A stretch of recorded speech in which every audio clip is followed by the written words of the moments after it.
Hello, welcome to another session on the piano. Today we're looking at the grade 6 B2 piece Esquisse in D.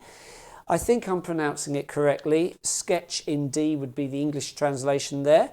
So we're going to play through it today. We're going to have a listen and then we're going to go about learning it step by step. I'll show you how to break it down and give you some tips along the way. So I've set my metronome actually to 156 quaver beats per minute, because it's dotted crotchet 52, so that's 156 quaver beats. So if you're thinking 1, 2, 3, 4, 5, 6, you know, you're getting this sort of effect.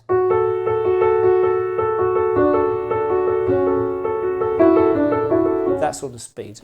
So let's have a listen to it and then we'll go about breaking it down afterwards.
So we're going to go back to the beginning now, and the first thing we're going to think about is the melody, which is in the left-hand part. We must be bringing that out, playing it legato, nice and smooth, but be careful that the right-hand accompanying part doesn't get in the way too much, because if you start the right-hand part MF, as it says, which might end up being quite loud, yeah?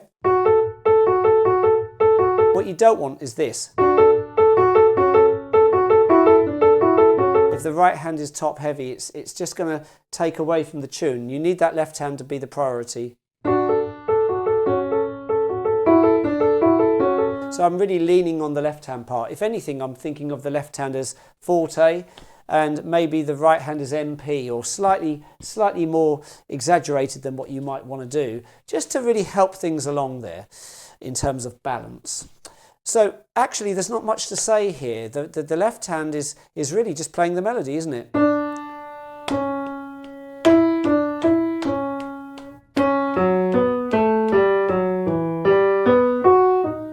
I like to taper off at the end of that bar 5. Just float off and then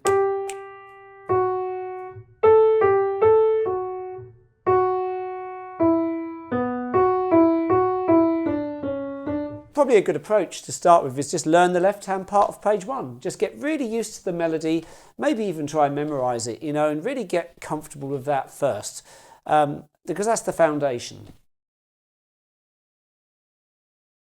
So in terms of the right-hand part, it's very straightforward. We're just playing this kind of rhythm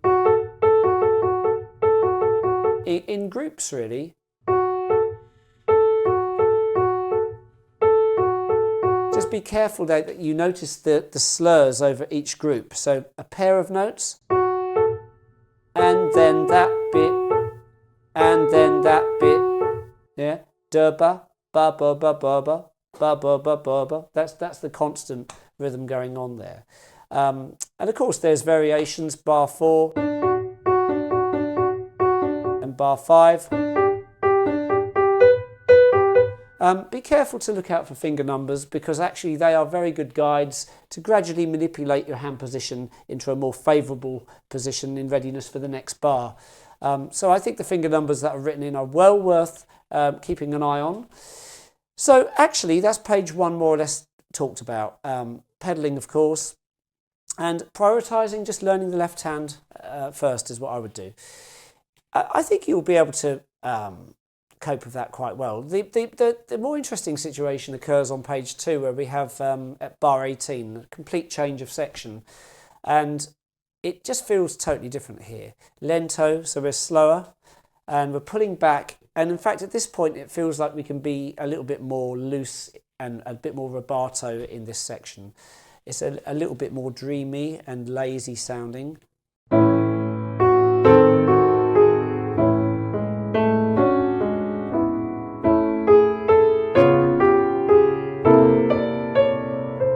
Lots of kind of climbing up and then dropping down. That's the effect you want. Look out for all those crescendo and decrescendo markers in. It's constantly going up and then going down, that sort of effect.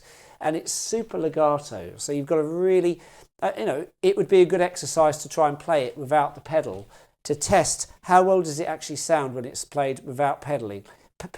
Pedal. And ideally in the right key.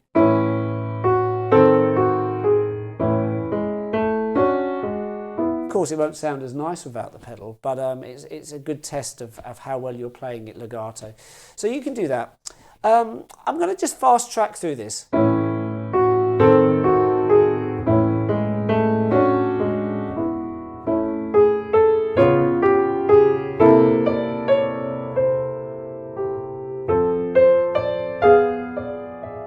once again, you're hearing how I'm building and then dropping, just following the dynamic markings.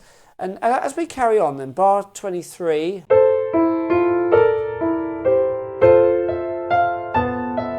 it starts to get even broader.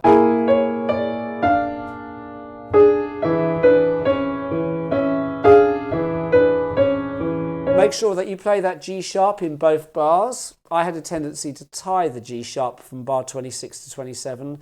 Make sure you're playing that G sharp in the right hand both times. Sorry, let's go from the bar before, bar 25. Here it comes, G sharp. And again here, 2 notes in the right hand. Watch out for the double sharp coming up here. This F double sharp is really a G. And of course we're starting to decrescendo. So be careful, because it's easy to just get carried away in the loudness and just play all those bars loud. That diminuendo is written in there at bar 28. So we're starting to just cool off the volume. And then we suddenly come in at bar 30 with a MF. So it's back to being a bit more assertive. So I'm going to go back to bar 25 and just demonstrate.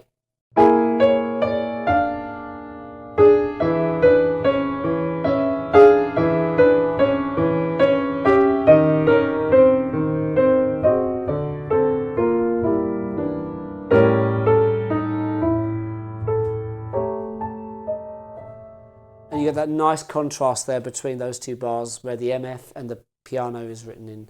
And then at bar 32, we're just starting to stretch the timing.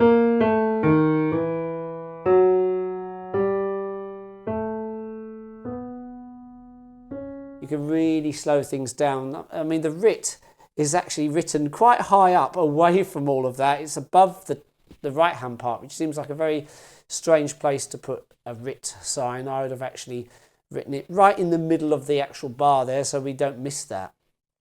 And then of course we're back to the final section at bar 35. This is the same sort of thing as the beginning, isn't it?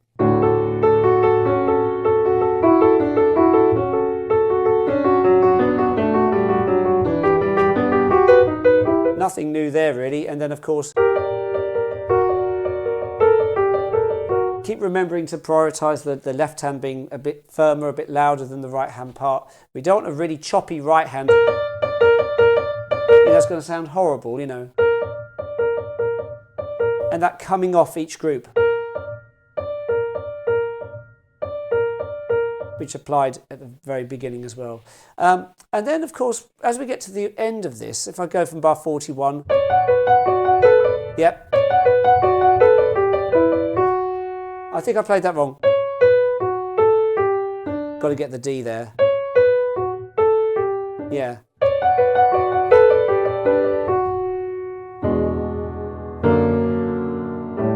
Those chords are very assertive sounding because they've got the tenuto marks under them, haven't they? Those dashes. So we've got to make sure we give them a nice broad sound.